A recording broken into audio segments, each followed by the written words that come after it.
Fala, minha tropa do Conduta Militar, professor Borbas aqui, e vamos para mais uma aula. E você não está assistindo no lugar errado, não. Aqui na Tropa do Conduta, e teremos aqui, ó, olha só o que está escrito aqui, senhores, ó, aulinha de Física. Fica ligado porque essa aqui é uma revisão para a prova da EAR. Inclusive, essa é a parte 2. Nós temos a parte 1 dessa revisão, que o Igor fez aqui com vocês, está lá no canal também para vocês poderem assistir sem problema algum, beleza? 5 questõezinhas para você revisar e relembrar os principais conceitos para a prova de Física da EAR. Essa aula e a outra estão batendo em cima daquilo que mais aparece e de assuntos que você não pode ter dúvida, não pode ter dificuldade. Então, se eu fosse você e quisesse passar na EAR, eu não perderia essa aula por nada. E, repito, a aulinha de Física. Se você gostar aqui da nossa aula de Física também, já deixa logo o like, se inscreve no canal e bora pro papiro. Senhores, vamos lá. Questãozinha de número 1. Vou fazer aqui a leitura com vocês. Óbvio, sempre o nosso padrão. Ler, interpretar, marcar as informações importantes, para vocês perceberem que, na física, você também precisa ter essa capacidade interpretativa. Aliás, até mais na matemática em vários casos. Então, vamos lá, com calma, que eu vou mostrar para vocês como se fazer isso. Questão de número 1. Um sistema de arrefecimento deve manter a temperatura do motor de um carro em um valor adequado para o bom funcionamento do mesmo. Até aí, nada demais. Em um desses sistemas, é utilizado um líquido de densidade igual a 10 ao cubo, 10 elevado a 3, quilograma por metro cúbico. Opa, informação importante. Se é uma informação importante, eu já pego e grifo logo. Então, nós temos aqui que a densidade é igual a 10 ao cubo quilograma por metro cúbico. Uma coisa muito importante aqui na física, que você deve prestar muita atenção, são as unidades de medida. Se você der bobeira nas unidades de medida, você vai acabar errando a conta. Por quê? Todas devem estar na mesma. Se você considerar uma como sendo centímetro cúbico e trabalhar a outra como metro cúbico, vai dar errado. Então, isso você sempre deve ter muita atenção. Bora lá. Continuando a leitura. Ele diz, e o calor específico igual a 4.200 joules por quilograma grau Celsius. Opa, então nós temos aqui ó, o calor específico igual a 4.200 joules por quilograma grau Celsius. Beleza. E aí a gente continua aqui a leitura. Durante a troca de calor, o volume do líquido em contato com o motor é de 0,4 vezes 10 elevado a menos 3 metros cúbicos. Então, nós temos aqui o seu volume. O volume aqui, então, é de 0,4 vezes 10 elevado a menos 3 metros cúbicos a cada segundo. E a temperatura inicial e final do líquido, então nós temos aqui temperatura inicial e final, respectivamente, é igual a 80 graus Celsius e 95 graus Celsius. Considerando esse volume de líquido está em repouso durante a troca de calor, a potência fornecida à água em watts é igual a... Vamos lá, minha tropa. O que eu recomendo vocês a fazer? Ir logo para a raiz do problema. O que ele pergunta? Ele pergunta aqui a potência fornecida pela água. E vocês precisam relembrar da definição de potência. Senhores, bem simples. Potência, que eu vou representar aqui por P, nada mais é do que energia por tempo. Já associe isso logo à sua cabeça. Sempre fala de potência, energia pelo tempo. Então, eu vou escrever assim, ó, energia, que eu vou chamar de E, pelo tempo aqui, que eu vou chamar de T. Energia por tempo. Beleza? Tranquilo. E aí, por meio da leitura do problema, nós conseguimos já safar esse tempo aqui. Por quê? Ele diz várias informações, obviamente, só que essas informações elas estão a cada segundo. Então, se ele está falando a cada segundo, significa que este tempo é de 1 segundo. Então, essa situação aqui, a gente já pega e mata logo. O tempo aqui ele corresponde a 1 segundo. Beleza. Agora, vamos lá. Ele quer essa potência em watts. Como que funciona, mestre, essa potência de watts? Senhores, watts nada mais é do que joule, que é a unidade de medida de energia, pelo tempo, em segundos. Então, joules por segundo corresponde a watts. Beleza. Mas e agora, mestre? Como que eu faço para encontrar essa energia? Porque o tempo a gente já safou, o tempo é 1 segundo. Essa energia, como que eu faço? Aí, senhores, vocês devem se relembrar de uma fórmula clássica da calorimetria. Tá? Que fórmula é essa, mestre? Vou mostrar aqui para os senhores. Nós temos aqui uma fórmula muito conhecida que vocês não podem de maneira alguma esquecer. É a formulinha seguinte, ó, Q é igual a mc ΔT. Vou pagar um bizu aqui para vocês não esquecerem dessa formulinha aqui. Ó, lembra o seguinte, que macete. Ó, Q, que é a energia, tá? O calor. M aqui representa a massa. C, calor específico. E ΔT aqui não se refere a tempo, se refere a temperatura, tá? Ou seja, a variação de temperatura. E vocês podem gravar como sendo assim, ó, que macete. Por quê? Esse M aqui, como representa a massa, você pode até acrescentar um azinho aqui, ó. E aí fica realmente escrito, ó, que macete. Pronto. E aí você não esquece da fórmula na hora da prova. Agora, senhores, nós temos que ir em busca de cada uma dessas informações aqui. Bora reler o problema? Olha só o que ele diz. Ele diz, primeira informação importante que eu já marquei e que vocês também devem fazer. Sempre que vocês trombarem com um enunciado um pouco maior como este aqui, vocês devem marcar as informações importantes para quê? Não precisar ter que ficar lendo e relendo o enunciado várias vezes. Por quê? Isso na hora de uma prova, como a prova da EAR, que tem várias e várias questões, pode acabar tirando o tempo que você levaria em outras questões. E o objetivo do concurso é selecionar. Selecionar o quê? As pessoas que mais acertam questões. Então, o tempo é precioso. Você não pode dar bobeira. Então, lendo a questão, eu já marquei as informações importantes. Primeira informação importante que nós encontramos aqui. A densidade desse líquido é igual a 10 ao cubo, quilograma por metro cúbico. Então, vou jogar aqui, ó, densidade, tá? De verde, ó, densidade, representado por essa letra aqui, vai ser igual a 10 ao cubo, quilograma por metro cúbico. Pronto, tá aí. Isso aqui que é a densidade. Beleza, mestre, outra informação importante. Ele diz aqui, ó, o calor específico é igual a 4.200 joules por quilograma vezes graus Celsius. Então, ó, o calor específico, esse é aqui, ó, calor específico, vai ser igual a 4.200 joules por quilograma vezes graus Celsius. Beleza. Continuando, ele diz, o volume do líquido é 0,4 vezes 10 a menos 3 metros cúbicos. Volume eu vou representar por V. Então, nós temos aqui, ó, V vai ser igual a 0,4 vezes, tá? Esse x aqui é vezes, eu vou representar por um ponto, não faz diferença, tá? Então, esse vezes aqui representei por um ponto, é 10 a menos 3 metros cúbicos. Show! E aí, ele termina. A temperatura inicial e final são, respectivamente, 80 graus Celsius e 95 graus Celsius. Então, a temperatura final eu vou chamar de T. Nós temos 95 graus Celsius. Temperatura inicial eu vou chamar de T0, tá? Que é 80 graus Celsius. Beleza. O que nós precisamos aqui? Nós precisamos, senhores, da massa, do calor específico e da variação de temperatura. A final menos a inicial. O calor específico ele já forneceu. Olha só que bonito. Calor específico aqui, ó, checklist. Safamos. Ok. Agora, esse ΔT aqui, a variação de temperatura, você vai calcular como sendo, ó, variação de temperatura, ΔT, vai ser igual à temperatura final menos a temperatura inicial.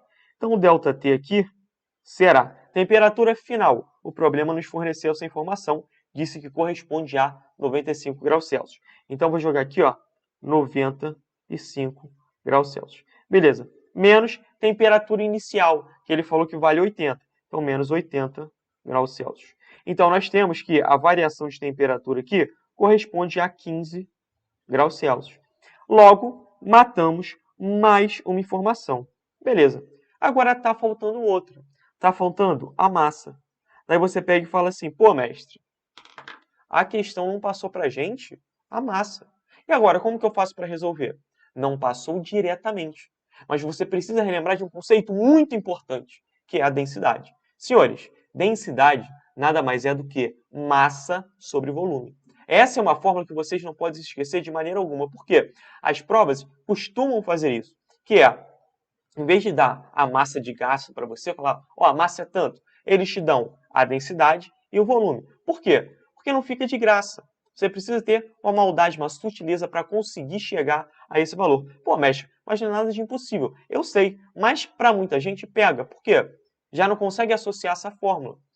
Porque elas se esquecem de que densidade é massa sobre volume. E pelo excesso de informações, ficam nervosos e não conseguem chegar na resposta. Então, assim, tem que colocar essa ideia na cabeça. Densidade nada mais é do que massa sobre o volume. Então, vamos escrever isso aqui. Olha só, densidade, representando pelo mesmo símbolo aqui, ó, vai ser igual a massa sobre o volume. Bom, densidade nós já temos. A questão forneceu aqui para a gente que é 10 ao cubo. Então, vou jogar aqui, ó, 10 ao cubo. Beleza, vai ser igual a massa sobre o volume. Agora, quanto vale esse volume, mestre? A questão também falou. Olha só, 0,4 vezes 10 elevado a menos 3 metros cúbicos. Senhores, detalhe muito importante. A densidade aqui está trabalhando com metros cúbicos, olha só. E no volume nós também temos metros cúbicos. Então, sem estresse, não precisamos mudar absolutamente nada, porque os dois estão na mesma unidade de medida. Eu vou fazer uma alteração aqui nesse volume para ficar mais bonito. Olha só, aqui a gente tem 0,4 vezes 10 elevado a menos 3. Na física, é muito melhor que você trabalhe esses números com vírgula na forma de potência. Por quê? Porque evita que você faça contas desnecessárias. Então, por exemplo, ó, esse 0,4 aqui, nós podemos escrever de uma outra maneira.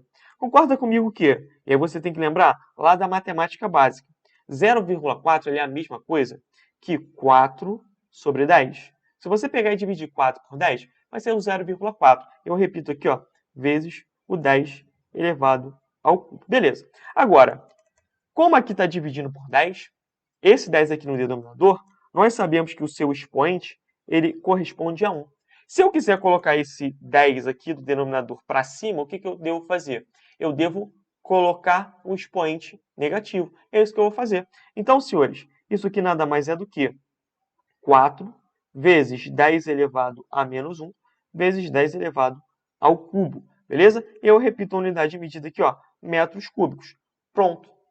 É equivalente. Ou seja, esse 0,4 aqui é a mesma coisa que 4 vezes 10 elevado a menos 1. Então, eu vou pegar esse valor e vou jogar aqui ó, na fórmula de densidade. Então, a massa M aqui sobre o volume 4 vezes 10 a menos 1 vezes 10 elevado a menos 3. Né? Aqui é menos 3, só um detalhe importante. Ó, menos e menos para cá também. E aí a gente continua a nossa conta.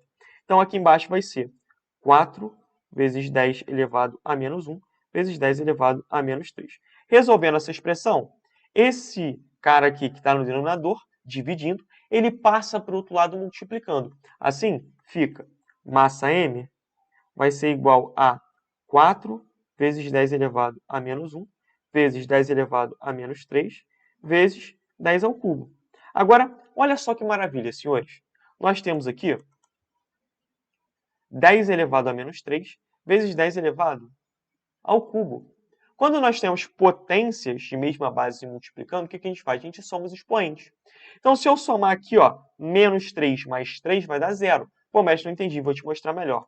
Ó, nós teremos que a massa, portanto, vai ser igual a 4 vezes 10 a menos 1 vezes 10 elevado a, gente soma os expoentes.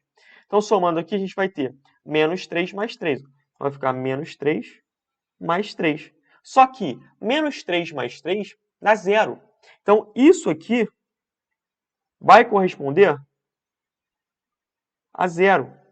Daí, teremos, enfim, 4 vezes 10 a menos 1. Por quê? Porque, como a gente tem 0 no expoente, aqui vai ser 10 elevado a 0. E 10 elevado a 0 dá 1. Então, multiplicação por 1 não vai alterar nada e nós vamos permanecer com 10 vezes 10. Ou melhor, 4 vezes 10 a menos 1. Agora, qual que é a unidade aqui, mestre? Muito simples. A gente volta aqui à densidade. Na densidade, nós temos que quilogramas por metro cúbico. Trabalhamos o volume, metro cúbico. Então, a massa aqui só pode ser, obviamente, em quilograma. Logo, a massa aqui vai ser em quilogramas. Beleza. Encontrei o valor da massa. Então, vamos lá. Já tenho massa, já tenho o calor específico e já tenho a variação de temperatura. Então, aqui será Q, que é a nossa energia aqui, ó, Q, vai ser igual a massa, 4 vezes 10 a menos 1. 4 vezes 10 a menos 1. Vezes o calor específico. O calor específico aqui, que é 4.200. Só que, olha só que maldade, senhores. Dá para a gente transformar esse 4.200 aqui também numa potência de base 10. A gente pode escrever esses mesmos 42, esse mesmo 4.200, como sendo 42 vezes 100. 42 vezes 100 vai ser equivalente a 4.200. Só que qual que é a ideia? 100 é 10 ao quadrado. Então, o calor específico aqui eu vou escrever assim. 42 vezes 10 ao quadrado. Vezes a variação de temperatura, que corresponde a 15. Então, aqui, ó, vezes 15. Beleza, tá aí. Agora, só resolver a continha. Bom, observe que todo mundo está se multiplicando. Então, o que eu vou fazer? Não importa a ordem. Primeiro eu vou multiplicar 4 vezes 15. Senhores, vamos lá. 4 multiplicados por 15, isso aqui vai ser 60. Vou fazer a continha aqui em cima para vocês perceberem. 15 vezes 4. 4 vezes 5, 20. Subiram 2. 4 vezes 1, 4. Com 2 que subiram fica 6. Então aqui nós temos 60. Pronto, tá aí. Agora, o que eu vou fazer? Vou jogar para cá. Ó. Então aqui vai ficar 60. Beleza. Vezes o 42 eu mantenho. E agora, 10 elevado a menos 1 vezes 10 ao quadrado. Tá? Eu só rearranjei. Repare que os elementos se mantiveram. 10 a menos 1, 10 ao quadrado e aqui o 42. Agora, olha só que maravilha. A gente tem aqui 60. 60 multiplicado por 42. Pô, mas essa conta é difícil, são dois algarismos. Não, nada difícil não. 60 você pode enxergar como sendo 6 vezes 10. E aí a conta vai ser assim, ó, que é igual a 6 vezes 42 vezes 10 vezes 10 elevado a menos 1 vezes 10 ao quadrado. Pô, mestre, não entendi. Como assim? Olha só, esse 60 aqui eu transformei para 6 vezes 10. Pô, mas o 10 ficou lá atrás. Não tem problema. A multiplicação não importa a ordem. Se eu te perguntar quanto vale 5 vezes 2, vai ser quanto? Vai ser 10. E 2 vezes 5 também vai ser 10. Ou seja, a ordem não importa. Então aqui, eu peguei esse 60 aqui, 6 vezes 10, joguei o 10 lá para frente. Por quê? Agora, quando eu somar aqui os expoentes, olha só. 10 elevado a 1 vezes 10 elevado a menos 1. Somando esses expoentes aqui, a gente vai ter 10 elevado a 0, que corresponde a 1. Então, tudo isso aqui vai dar 1. Ó. Aqui vai dar 1. Pronto. E agora? Agora é só a gente fazer 42 vezes 6. Vamos fazer lá em cima. Ó. Teremos, então, 42 vezes 6. Vai ser 6 vezes 2, 12, subiu 1. 6 vezes 4, 24. 24, com o que subiu, vai ser 25, ou seja, 252. Então, senhores, nós temos que o valor vai ser 252 vezes o 10 ao quadrado, que é o 100. Então, esse valor vai ser 252, 10 ao quadrado, que é 100, eu só vou acrescentar 2 zeros. Então, aqui, ó, 0 e 0. Agora, qual que é a unidade de medida? Bom, a unidade de medida aqui, senhores, vai ser o joule, tá? Então, aqui, ó, joule. Por quê? Porque o calor específico aqui está em joule, ok? Então, tá aí. 25.200 joules é o valor que nós estávamos procurando. Agora, o que eu vou fazer? Eu vou pegar esse valor de energia e vou jogar lá na fórmula de potência. Então, nós temos aqui o seguinte. A potência, que eu vou fazer aqui no canto, potência, vai ser igual à energia 25.200 joules sobre o tempo, que corresponde a 1 segundo. Joule por segundo é watts. Então vai ser o quê? 25.200 watts. Ok? Isso é o que nós temos na letra B de Bravo, letra B de Brasil. Senhores, muito, mas muito importante. O que vocês têm que retirar dessa questão aqui, que sim, é uma questão que deu um certo trabalho, mas que a gente reviu várias fórmulas muito importantes, principalmente quando o assunto é calorimetria. Você não pode se esquecer de que a potência sempre vai ser aqui, ó, energia pelo tempo. Não se esqueça disso. Não se esqueça dessa fórmula aqui, ó, que macete, que é igual a m, que corresponde à massa, vezes o calor específico, vezes a variação de temperatura. E não se esqueça também de que a densidade vai ser massa sobre o volume. E tome muito cuidado com as unidades de medidas que você trabalhar. As unidades de medidas, elas são cruciais. Por quê? Caso você trabalhe com uma unidade de medida e depois com outra, o resultado vai dar errado. Então, primeira questão finalizada, vamos para a nossa questão de número 2. Assunto muito importante essa aqui, aparece recorrentemente, então vocês têm que estar dominando. Questão de número 2, tropa. Um raio de luz monocromático propagando-se no ar, meio definido com índice de refração igual a 1, incide com ângulo de incidência igual a 60 graus na superfície de um líquido. Ao refratar, esse raio de luz adquire a velocidade no líquido de raiz de 2 vezes 10 oitava metros por segundo.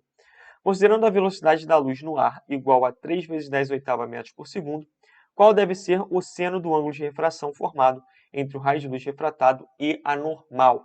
Senhores, mais uma situação que nós temos que interpretar os dados da questão. Então, vamos lá. Qual que é a situação aqui proposta pelo problema? Existe um raio de luz monocromático e ele está se propagando no ar. E o índice de refração do ar é 1. Então, aqui, ó, índice de refração 1.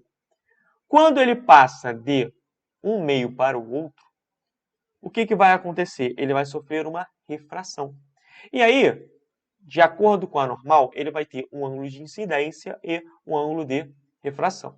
Ele disse que o ângulo de incidência é de 60 graus. E nós queremos descobrir justamente o seno do ângulo de refração. Sendo que ele passou outras informações. Ele disse que a velocidade desse raio de luz no ar é de 3 vezes 10 oitava metros por segundo. E no líquido é de raiz de 2 vezes 10 oitava metros por segundo. Eu vou fazer aqui uma representação do que a questão está falando. Então, perceba. Eu vou fazer aqui dois meios diferentes. Eu tenho esse meio aqui de cima como sendo o ar, e eu tenho o meio aqui de baixo como sendo o líquido. Brasil? É isso aí. Então, a gente tem o raio de luz aqui. Esse raio de luz está se propagando no ar. E aí, nesse ponto aqui da superfície do líquido, onde vai passar de um meio para o outro, a gente pode traçar a normal. A normal que forma aqui 90 graus, tá? 90 graus. Normal que eu vou chamar de M. Beleza. Qual que seria o caminho natural desse raio aqui de luz? Se não houvesse uma mudança de meio. Ele iria para cá. Ia continuar o seu caminho. Mas houve uma mudança de meio. Como há uma mudança de meio, ele vai sofrer um desvio, que é a refração. Então, digamos que ele venha para cá, ó, sofrendo esse desvio, tá bom?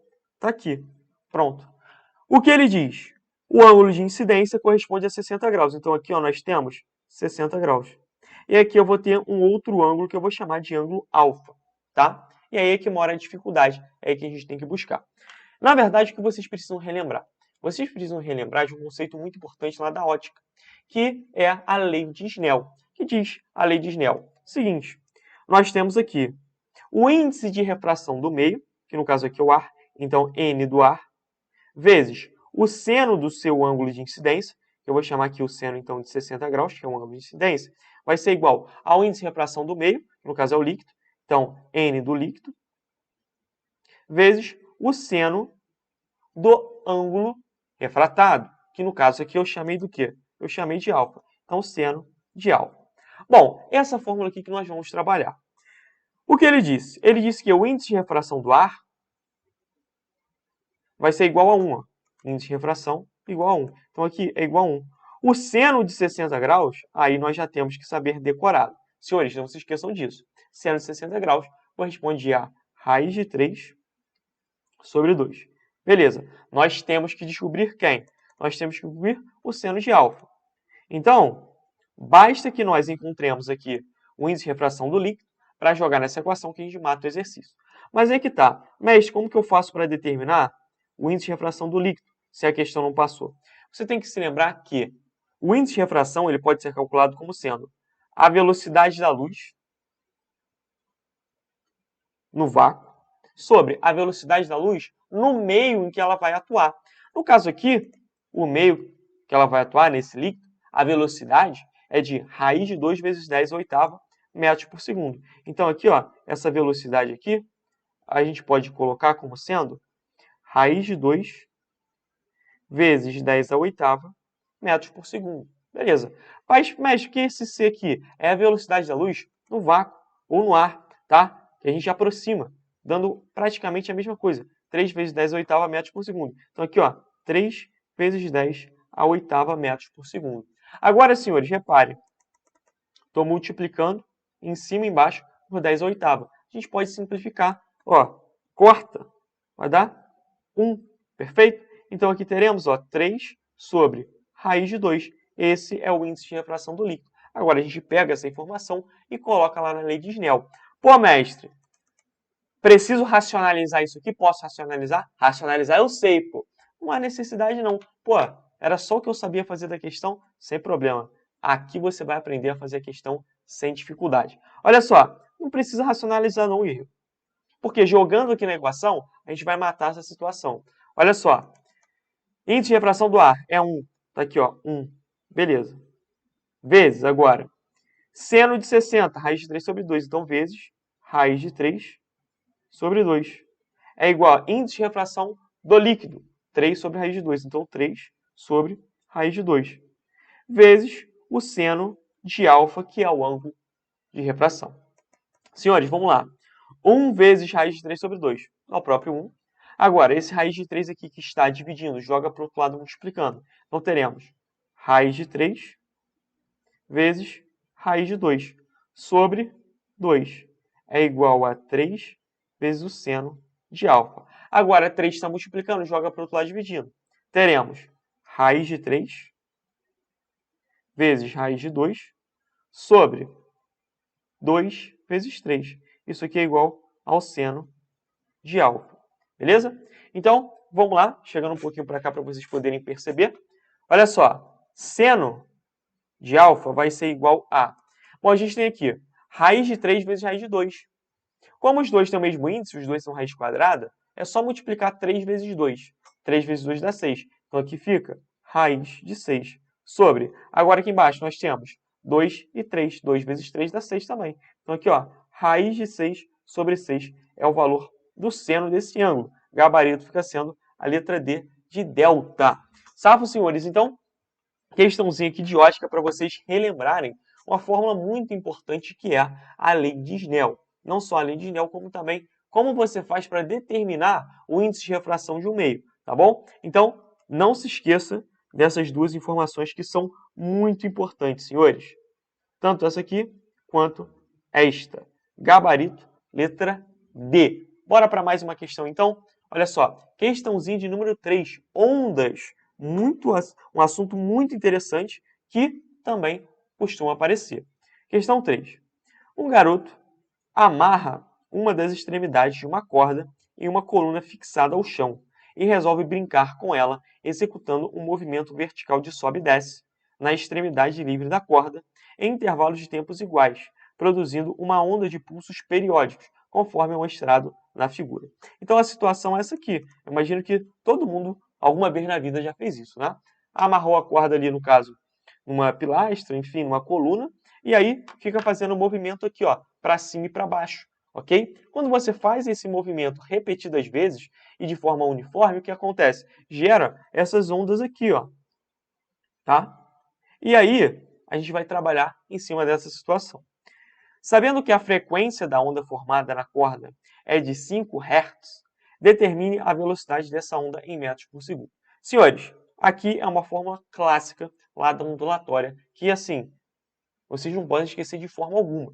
É de extrema importância. Aqui é o início ali de ondas que, cara, primeira aula você já vê isso aqui. Olha só, não se esqueça dessa fórmula. V, que é a velocidade, vai ser igual a lambda, que corresponde ao comprimento da onda, vezes F, que é a frequência. Fórmula clássica. Olha só, a frequência, a questão já forneceu para a gente. Ele disse que a frequência corresponde a 5 Hz, ok? Então a gente pega e anota essa informação aqui. F vai ser igual a 5 Hz. Beleza. Agora, mestre, como que eu faço para determinar o comprimento de onda? Bom, vamos lá, senhores. Da forma padrão clássica, o comprimento de onda ele é representado assim, ó, partindo aqui desse ponto, aí você vai até a crista, depois chega lá no vale e volta a esse ponto. Aí você tem o comprimento dessa onda. Só que a questão não colocou direitinho, desse jeito. Mas repare, vou repetir para você perceber. A gente parte de um ponto, chega na crista. Pô, mas o que é crista? Crista, senhores, é o ponto mais alto. Ó. Esse ponto mais alto da onda aqui, nós chamamos de crista. Aí depois ele vai até o ponto mais baixo, a gente chama de vale, ó, o ponto mais baixo está aqui, a gente chama de vale da onda, e retorna ao mesmo lugar.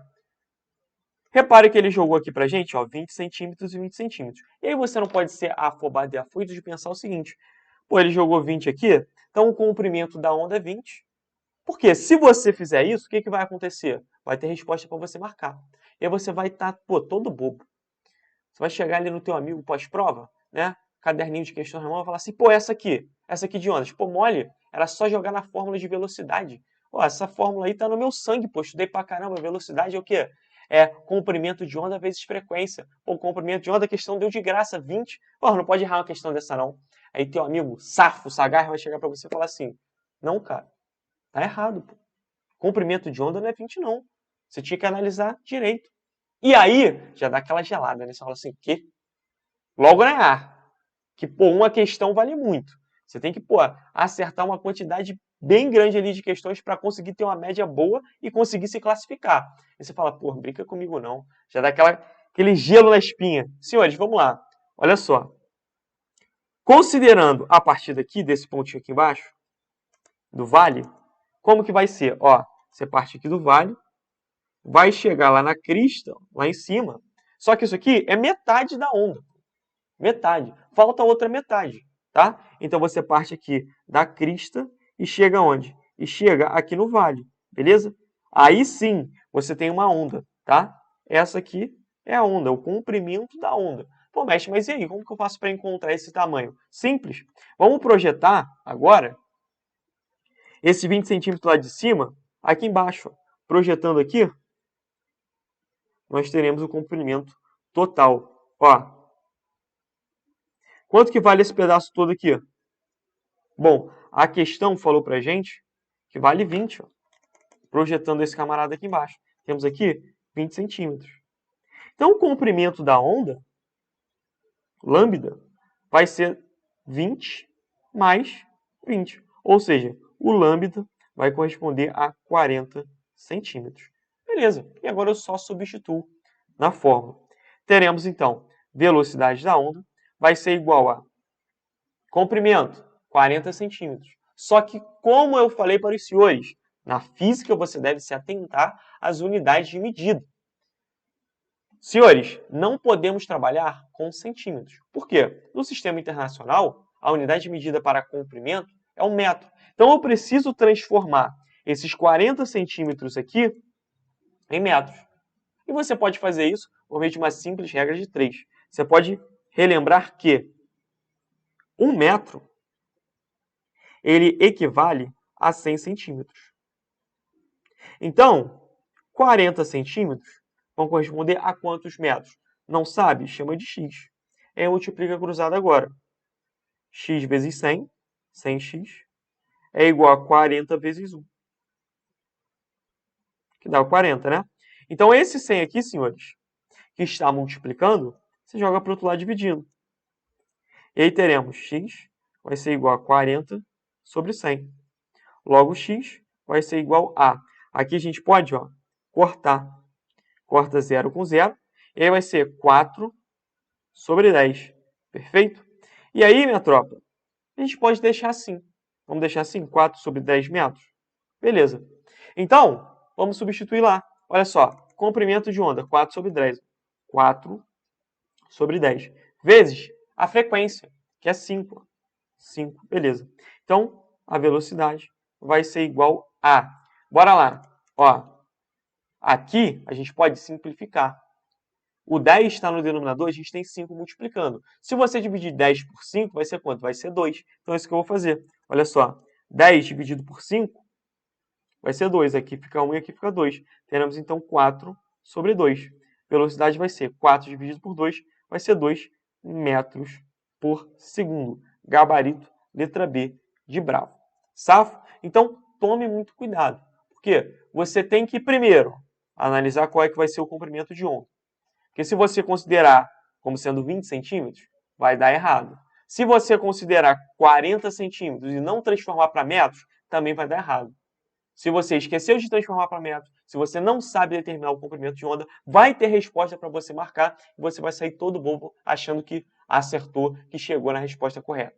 Tome muito cuidado. Então não se esqueça dessa formulinha aqui. Muito importante. Outro detalhe, para transformar de centímetros para metros, o que você pode fazer? Você pode apenas dividir por 100, em vez de fazer essa regrinha de 3 aqui. Eu fiz com calma, passo a passo, para você entender o porquê. Agora que eu já te mostrei, você pode associar a ideia de que, para você transformar de centímetros para metros, basta dividir por 100. Beleza? Mais uma questãozinha feita, muito interessante também, um conceito muito importante. Bora para mais uma? Questão de número 4, senhores. Olha só. Questão 4. A figura representa dois vasos comunicantes, em que há dois líquidos immiscíveis em repouso.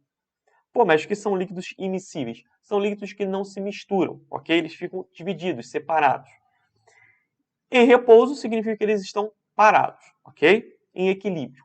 Agora, a parte superior de ambos os vasos é aberta e está sujeita à pressão atmosférica. Como assim, mestre? Se liga, nessa parte aqui de cima, está aberto. Então, aqui exerce a pressão atmosférica. Os pares de pontos AB, CD, EF e GH pertencem a diferentes retas paralelas à horizontal. Pode-se afirmar corretamente que as pressões nos pontos, e ele diz CD, CE, GH e AB, e fala se são iguais ou diferentes. Vamos determinar uma a uma e depois vamos para a resposta. Bom, olha só. Nós temos aqui essa situação, ok? Temos aí diferentes líquidos, né? A gente tem aqui a pressão atmosférica, então aqui está no ar. Beleza, aqui já um líquido diferente e aqui o outro, tá? Agora vamos lá. Qual que é a situação aqui? Nós vamos comparar a pressão. Qual foi a informação que ele passou? Os pares de pontos AB, CD, EF e GH, eles estão na mesma linha horizontal.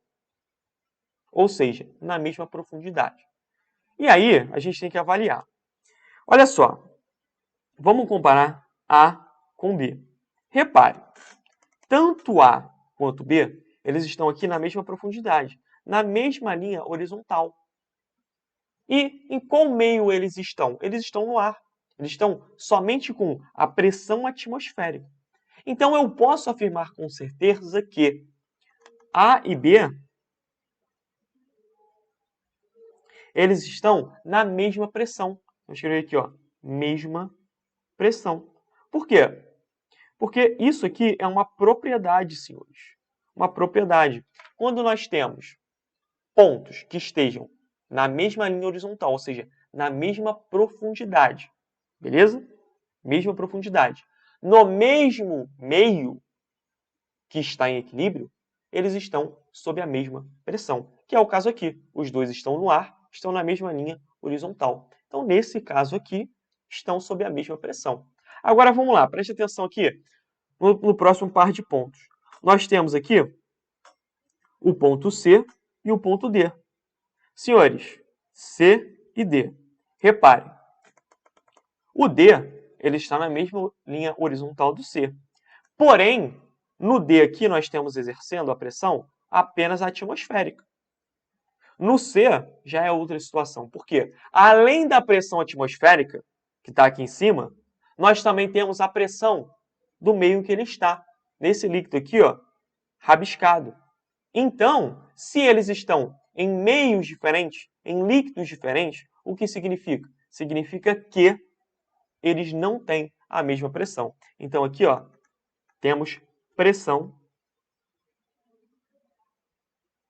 diferente. Essa que é a ideia. Relembrou dessa propriedade? Consegue matar esse exercício. Agora vamos para mais uma aqui. E e F. Detalhe, estão na mesma profundidade? Estão, na mesma linha horizontal. Porém, os líquidos são diferentes. Se não estão sob o mesmo líquido, a pressão exercida é diferente. Por quê? Esse aqui vai ter a pressão atmosférica e a pressão desse líquido aqui rabiscadinho, enquanto o F vai ter também a pressão atmosférica. Só que além dela, a pressão desse líquido, que é diferente do ponto E. Então, E e F também vão ter aqui, ó, pontos diferentes, pressões diferentes. E e F, pressão diferente. Agora, para finalizar, nós vamos avaliar G e H. Agora, preste atenção, senhores. G e H. G e H, eles estão na mesma profundidade, na mesma linha horizontal. Beleza. Estão no mesmo líquido em equilíbrio? Sim. Tanto G quanto H estão sobre o mesmo líquido. Então, senhores, eles estão na mesma pressão. Logo, eu posso afirmar aqui, ó, G e H estão sob a mesma pressão. Essa que é a ideia. E numa mesma questão, a gente pode avaliar essa situação de 4 maneiras diferentes. E aí vamos para as opções. Ele diz o seguinte, a pressão nos pontos C e D são iguais? Não, está errado. Tá? E aí depois, C e E são iguais? Também não. Está equivocado isso aqui. Por quê? Porque o ponto E aqui, ele está numa profundidade maior. Então isso aqui também não é verdadeiro, falso. Apesar de eles estarem no mesmo líquido. Os dois estão no mesmo líquido, porém a profundidade de um é maior que a outra. Então a pressão, consequentemente, será diferente. Agora, G e H são iguais? Exatamente. A pressão no ponto G e a pressão no ponto H são iguais. Gabarito, letra C. E na letra D ele diz que A e B são diferentes, o que está errado. Por quê? A pressão no ponto A e a pressão no ponto B são iguais. Por quê? Os dois sofrem influência da pressão atmosférica apenas, ok? Então o gabarito da questão fica sendo a letra C de Charlie. Bora para mais uma questão, minha tropa? Olha só, questãozinha de número 5, questãozinha de circuitos elétricos, assunto muito importante também. Vamos revisar aqui conceitos importantes. Olha só, questão 5. O circuito abaixo apresenta 3 lâmpadas idênticas, L1, L2 e L3. Então nós temos aqui a lâmpada L1, L2 e L3, e aqui uma diferença de potencial, tá? Que fornece energia para essas lâmpadas.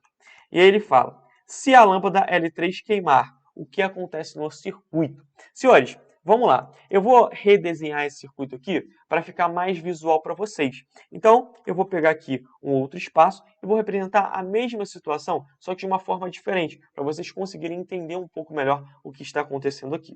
Olha só, repare, a gente tem aqui uma diferença de potencial, e nós temos 3 lâmpadas ligadas em paralelo. Então é isso que eu vou representar. Olha só. Tenho aqui essa diferença de potencial, eu vou chamar de U. E aí, eu vou jogar aqui as 3 lâmpadas em paralelo. Eu vou ter lâmpadas 1, 2 e 3.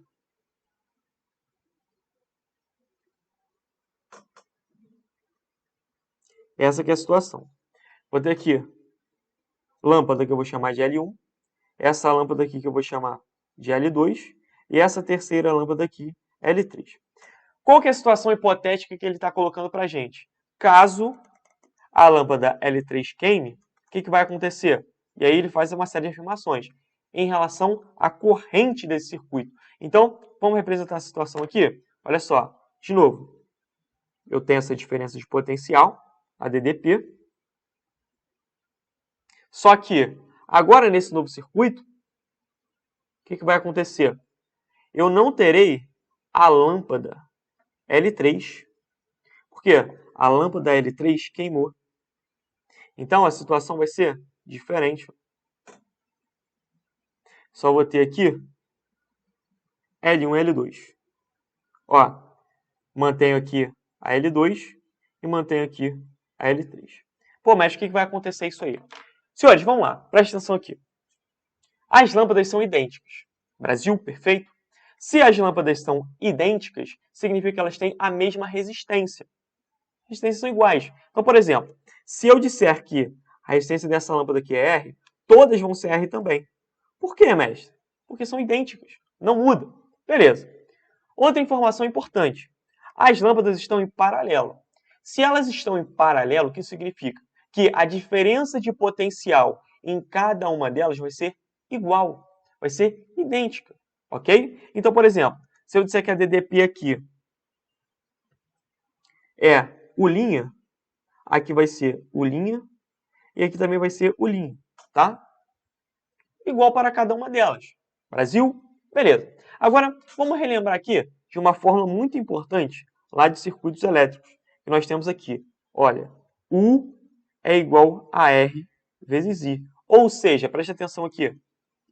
U, diferença de potencial elétrico. R, resistência. E I é a corrente. Detalhe, todas as três lâmpadas elas estão submetidas à mesma diferença de potencial elétrico. Por quê? Estão ligadas em paralelo. Brasil. Então isso aqui é igual para todos. Agora vamos lá. Se são lâmpadas idênticas, tem a mesma resistência. Se eu quiser descobrir a corrente elétrica, o que eu preciso fazer? Eu pego esse R aqui, que representa a resistência, e passo para o outro lado dividindo, já que aqui está multiplicando. Então aqui fica U sobre R é igual a I.